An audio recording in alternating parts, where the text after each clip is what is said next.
I'm now just about 9:48 on this Saturday morning. Carl Nelson is here from the Imagination Station, and I smell a little bit of Christmas, and I see fire. What are we doing today? We're going to talk about combustion. I thought we'd end the year with a bang. Oh, I like it. So combustion requires three things: fuel, flame, and oxygen. Okay. Okay.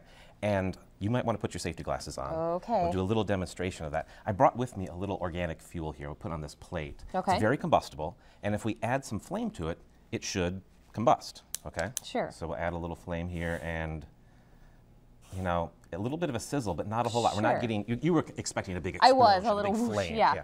Okay. It depends on how you combine the fuel, flame, and oxygen. Okay. If we were to take the same thing, and I'm going to give you the torch. If you can just go ahead and fire that up and shoot the flame away from us.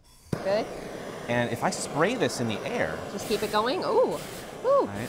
Okay. So you increase the surface area around the particles, and you get a greater combustion reaction. Okay, as opposed to a pile on a As opposed to just a pile on the plate, not much is happening there. Sure. Now, that can be a good thing if you're designing a car engine and you want to spray fuel in the fuel injector into the cylinders. Right, okay. It can be a bad thing if you're working in, say, a grain industry. Exactly. Grain elevator explosions, things like that. So that's what we're actually going to try to do today.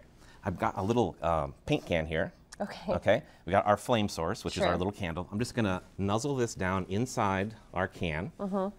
And inside the can, I've got a funnel filled with some of this very flammable powder. So what we're going to do, and actually before we do it, we should probably put extra safety gear on. Okay. So what we're going to do is I'm going to take the lid of this paint can. We're going to put it on the top. We're going to pound it down, seal it up really well.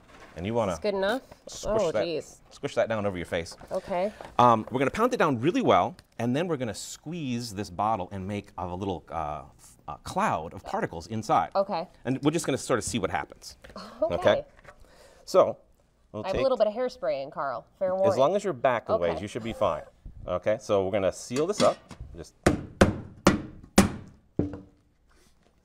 Whew. Okay. Wow. And it's back there. There it is. So you can see when you get that very fine powder inside, not only does there happen a combustion reaction with the flames, but the air inside heats up. And that's what caused the the can lid to come flying back up. Oh, we wouldn't do this just once now, would we, Carl? We should try it again, shouldn't we? Alrighty. Okay, so again, the same thing. We're going to make a very fine mist of that combustible powder inside. Got a flame in there. Sure. And this time, I'm going to let you. It's a little unpredictable. You never know how it's going to work. I'm going to let you squeeze this time. Okay. Now, I wait till you hammer it down. Wait till I hammer it down. I'll give you the signal. Okay, squeeze.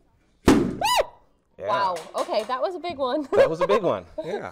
So again, you know, the idea here is that this sort of thing can be very, very dangerous if you're working in a grain elevator. Any kind of spark, electrical short, anything like that could ignite those fine particles in the air and create that heated air, which causes an explosion. Now, while it is something that has a lot of risk to it, those places also have things in place, right? They have things in place. That's a big safety concern with anybody working, whether it's even in a wood shop. We have a dust reclamation system with the shavings and all that.